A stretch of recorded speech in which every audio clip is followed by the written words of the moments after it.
እነዚህ የምተዋቸው የሃይማኖት አባት ነን የሚሉ ፓስተር፣ ቄስ፣ ወንጌላዊ፣ ጳጳስ ምናምን የተባሉ እነዚህን እያያችሁ ነው። ነፍሰ ገዳዮች እንዲነግሱ፣ ነፍሰ ገዳዮች እንዲመረጡ፣ ለነፍሰ ገዳዮች እንጸልይ ብለው ሲየጸለዩ እያየህ ነው ወይ? የኢትዮጵያን ሕዝብ ያጥፉት፣ ይፍጁት፣ ይጨርሱት። ስለዚህ እነሱ ይመረጡ። ቅስቀሳ እኮ ነው። በጸሎት ሰበብ እኮ ቅስቀሳ ነው። አንተ እንዴ ፓስተሮች እኮ ጸልየዋል፣ አምነውበት እኮ ነው። እንዴ ካህናት እኮ ቄሶች፣ ጳጳሶች እኮ ስላመኑበት ነው። እንጸልይላቸው ያሉት እኮ ስላመኑበት ነው። እኛ ከእሱ አንበልጥም ብለው እኮ እንዲመርጡ እኮ ነው አንተ የሚያደርግ። እያደረጉ እኮ ቅስቀሳ እያደረጉ እኮ ነው።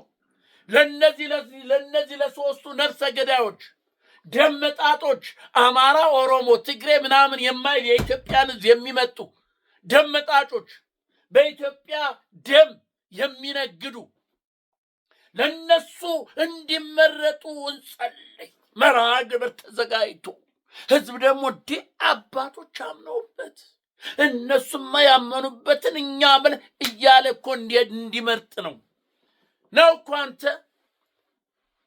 እያያቸው ነው።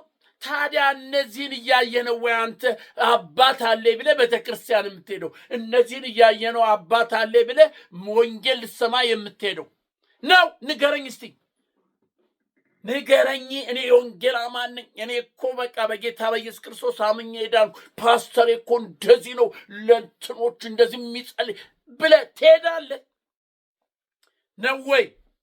ንገረኝ። ለነፍሰ ገዳይ የሚጸልይ፣ ለአራጅ የሚጸልይ፣ ለሚያፈናቅል ለሚጸልይ ቤተ ክርስቲያን አለ ብለህ ትሄዳለህ? እግዚአብሔር ልብህን ነው የሚያዩ። እቤት ቁጭ ብለህ ይሰማሃል። ጸልይ። አትተባበር። የሐሰት ነቢያት እንዳሸን በፈሉበት አንዱ ሲናገር አልሰማችሁም? እኔ ያለ እግዚአብሔር ያሳየኝ እናገራለሁ አለ። አማርኛ እንኳን በደንብ አይችልም። የእሱን ቃል እንዳልናገር ሌሎችን ደግሞ መንካት ይሆንብኛል ብዬ ነው። አብይ አህመድ ይመረጣል አለ። በሚቀጥለውም እሱ ነው የሚመረጠው አለ። በቃ ይሄ እግዚአብሔር ያሳይ፣ እግዚአብሔር ምስክሬ ነው አለ። ምስክሩማ ሆኖ ያገኛታል ዋጋውን። ይሄን ያህል ሃይማኖቶች በብልጽግና ውስጥ ገብተው በአብይ እጅ ውስጥ ገብተው ለሱ ሲቀሰቅሱ ስታይ ኢትዮጵያ ምን ያህል በኢኮኖሚ በሃይማኖት ምን ያህል ዝቅጠት ውስጥ እንደገባች አትረዳም? ይሄን እያየ ዝም ብለህ ተኝተህ ወይ አባቶች እኮ ጸልዩ፣ አንተ ወይ ለብልጽግና እኮ ላቢ ጸልዩለት እኮ እና እኛስ እንመርጠዋለን እነሱ ያመኑበትን እንድትል እኮ ነው። ግን እዚህ እየሞተ ያለውን እየተገደለ ያለውን በረሃብ እያለቀ ያለውን አታይም? እያየ እነሱ አምነውበታል። ቅስቀሳ እያደረጉ እኮ ነው። ውድ ኢትዮጵያውያኖች ልብ ብላችሁ ስሙ። ሌሎችን ደግሞ እነዚህን ተመልከት። እነ ብርሃኑ ጨለመ፣ እነ ግርማ ሰይፉ ምናምን የሚባለው እነ በለጠ ሞላ የአብን የኢዜማ አንተ ብርሃኑ ነጋ የሰራው ስራ እንኳንስ የኢትዮጵያ ሕዝብ እንኳንስ በኢትዮጵያ ምድር ያለ ወጣት ቀርቶ በአፍሪካ ያለ ሕዝብ እኮ የሚመስል እነ ገነት አራጌን የት ነው ያጣላቸው? የዛሬ ዓመት ከምናምን እነ ገነት ትዝ ይልሃል? ወደ 10 ነው 12 የኢዜማ አባል የሆኑ እንዲህ ሲሞግቱት የነበሩ በድብቅ እያሳፈሰ መዳረሻው እንኳን ሳይገኝ የት እንደጣላቸው እኮ አይታወቅም። ይሞቱ ይዳኑ ይኑሩ አይታወቅም እኮ። ሞተዋል ተብሎ መርዶ አልመጣ፣ አሉ ተብሎ የት እንዳለ አይታወቅ። ይሄን ያደረገው ማን ነው? ግርማ ሰይፉና ብርሃኑ ጨለመ። የኢዜማ መሪ ነን የሚሉት የሚቀናቀኗቸውን ስለ ኢትዮጵያ የሚናገሩት ያውቋቸዋላ። ምን እንደሚሉ እነማን ምን አይነት አካሄድ እንዳላችሁ ስለሚያውቃቸው በጠራራ ፀሐይ ገነት አራጌ እኮ ታማ ነው አልጋ ላይ አንስተው ወስዷት። አንተ ይሄን እየሰማ አዲስ አበባ ዝም ትላለህ? ይሄን እያየ እያወቅ አዲስ አበባዎች ዝም እንዴት ትላላችሁ?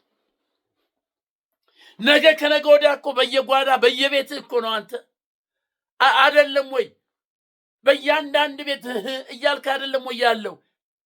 ኬንያ ላይ ይህም እንዴ ጋዝ ጨመረ ብሎ 7 ሽልንግ ነው 6 ሽልንግ ጨመረ ብሎ ያን ያህል ድብልቅልቅ ሲያወጣ መስዋዕት ሲከፍል ይህ ነው ትክክለኛ ለህዝብ መቆም ማለት እንጂ በየተራ እየተለቀምክ እንድትሞት አይደለም።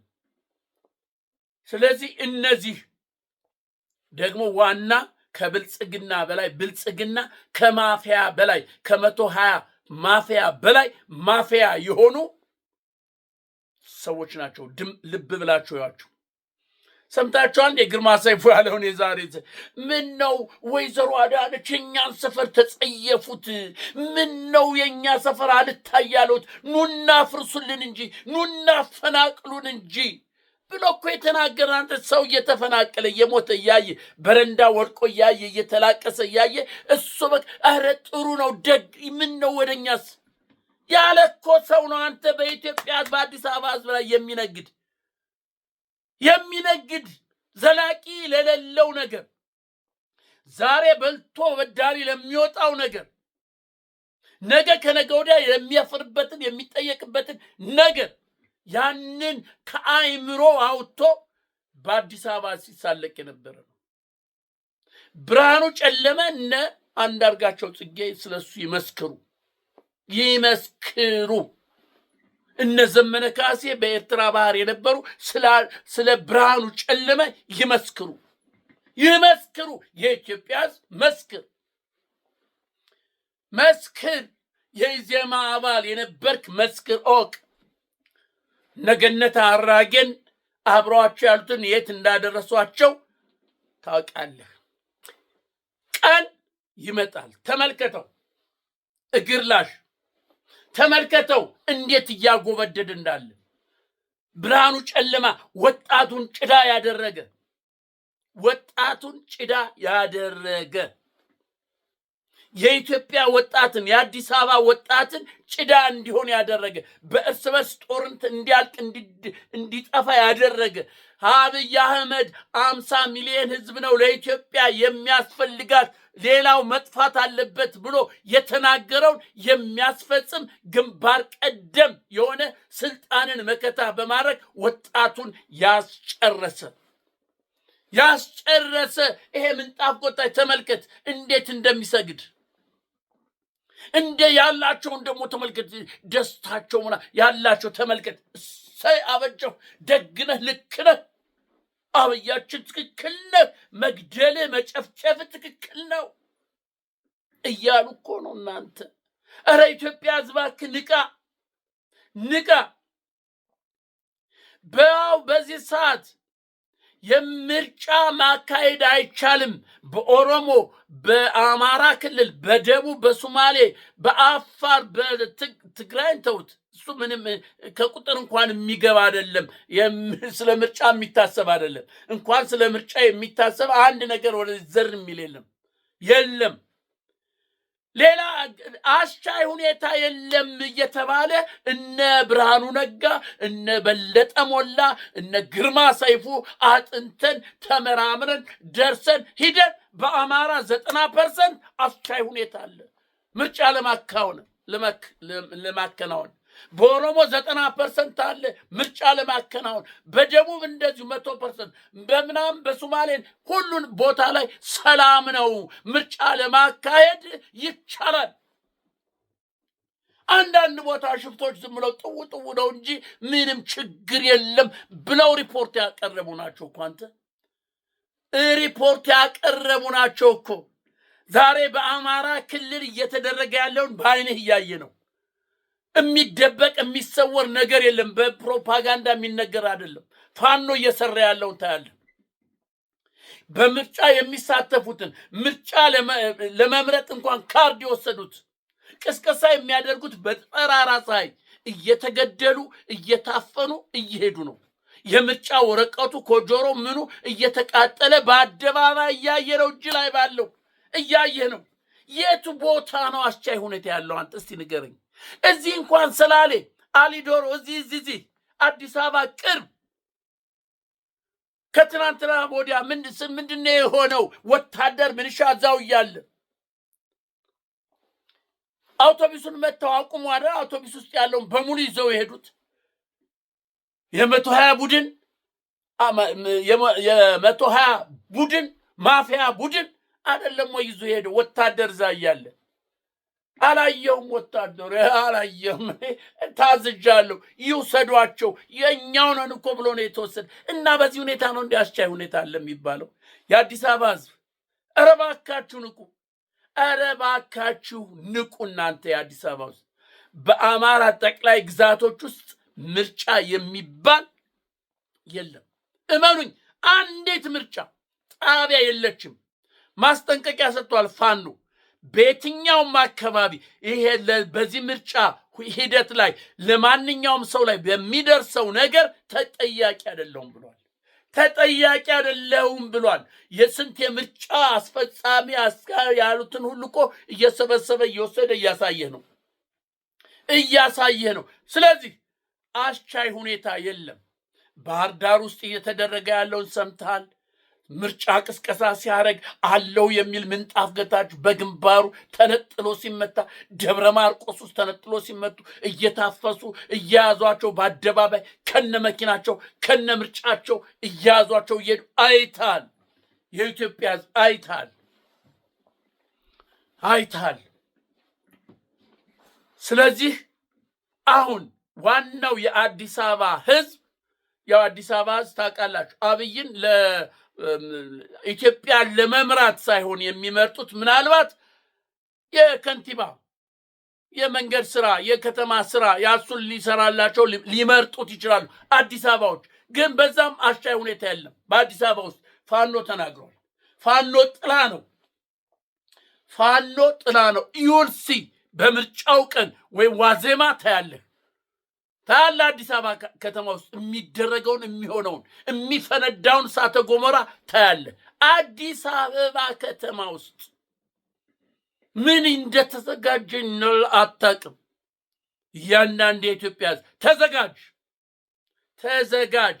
አንዲት ጥሪ ስትደርስህ ሆ ብለህ ነው የምትወጣው። የምርጫ ዋዜማ ወይ የምርጫው ላይ ታያለህ። እንዲህ እያኮበኮበ ያለ እንዲህ ገንፍሎ ሊወጣ ያለ ኃይል አለ። የአዲስ አበባ ወጣት፣ የአዲስ አበባ ጎልማሳ፣ የአዲስ አበባ ሆ ብሎ ሊወጣ ሊሞት እንደ ኬንያ አሰፍስፏል። ፋኖ በዛ ውስጥ ገብቷል። የሚያስተባብር አለዛ እዛው አለ። ምርጫ ስንዴ ምናምን ምልክት እዚህ ደረቱ ላይ አድርጎ አለ። ፋኖ አለ። አንተ የሚያስተባብርህ እዛ ውስጥ አለ። መነኝ ብቻ አንተ ተዘጋጅ። እነዚህ ምንጣፍ ጎታቾች ዩልሲ እመኑኝ እግዚአብሔር ይፈርድባቸዋል። እነ ምንድነው ይሄ ደግሞ የትብብር ምናምን የሚባል አለ። እነ ኢሃፓ እነ እናት ፓርቲ ምናምን እነሱ ሁሉ የኢትዮጵያ ሕዝብ ይፋረዳቸዋል። የኢትዮጵያ ሕዝብ ይፋረዳቸዋል። እመኑኝ ይፋረዳቸዋል።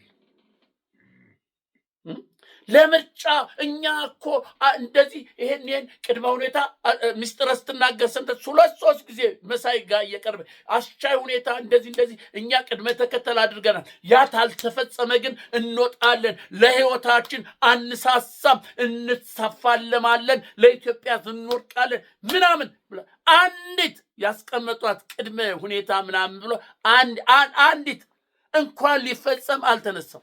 ግን ስቲል እስካሁን ድረስ ምርጫ ውስጥ ነው ያሉት። እስካሁን ድረስ 2-3 ቀን እኮ ነው አንተ የቀረው ምርጫው። 3 ቀን ነው 4 ቀን ነው። እስካሁን እዛው ናቸው ሲፎክሩ የነበሩ እንዴ እነሱ ያባዎች እነሱ እኮ ምናምን በጣም ጀግኖች ናቸው፣ ያደርጉታል። የኢትዮጵያ እዚህ ያለው ዲያስፖራ እነሱ ያደርጉታል። ተው አላልኩም? ሂድናይ ተው። አያደርጉትም። አብይ እጅ ውስጥ የገባ አብይ ጸበል የረጨው ሰው ከሱ አይወጣም። ከአብይ ጸበል የረጨው አብይ የነካው የዳበሰው ከአብይ እጅ አይወጣም። በክፋት የተሞላ እውቀት ያለው ሰውን እንዴት አድርጎ ማጥመድ እንደሚችል አብይን አትችሉትም። ተው አያደርጉትም። አንዴ ዘው ብለው ገብተዋል፣ ልሰዋል። ጨው ስለላሱ ያ በቃ እንደ ግርማ ሰይፉ በወያኔ ጊዜ ጨው እየላሰ ግን ወጥቶ ይናገራል። ጨው ግን አለ እኮ ላስተላዘ ጨው ይሉታል ይሉታል። አይናገር አንደለው ጨው አለ። ጨው የላሰ እንዴ አንተ ከአንድ እዛ እኔ እያለ በህፃንነቴ ጥጃ ተሰጠኝ። ጥጃ ስትወልድ ያንተ ናት ተባለ እና ያቺ ጥጃ እንድታድግልኝ ጨው በቃ እያላስኳት እየተደበቁ ጨው እየሰረኩኝ እያላሱ ምናምን ግን ከሌለ ታሯሩጠኛለች። በስማም እንዲሁሉ ስወድቅ እዛው ትወጋኛለች። ጨው የለም ሲያልቅ በቃ ሩጫ ተለየበሰበለው በለው። ጨው የላሰ እንደዚህ ነው። እነ ብርሃኑ እነዚህ እነ ግርማ ሰይፉን ጨው ላሱ። እነ ማነው ዳኛቸው ጥር እነሱ ጨው ላሱ። ከዛ ጨው እንዴት ይውጡ? አብይ ቀላል ሰው አደረገው። ጨው ያልሳል። ከዛ በኋላ እግሩ ስር መዳፉ ስር ያሰግዳል። እንደዚህ ጫማ ስር ፈገግ ብሎ እኮ ነው እንዲህ ሲሰግድለት አንተ። ስለዚህ የኢትዮጵያ ህዝብ፣ የአዲስ አበባ ህዝብ ተዘጋጅ። ከምርጫው ዋዜማ ወይ የምርጫው ዕለት የሚፈነዳለ ተዘጋጅ። ለዚያ መስዋዕት ለመሆን ለአንዴና ለመጨረሻ ተዘጋጅ። የኢትዮጵያ ትንሣኤ ይሆናል። እመነኝ። መስከረምን እናያታለን። መስከረም ላይ ጀንበርን እናያታለን።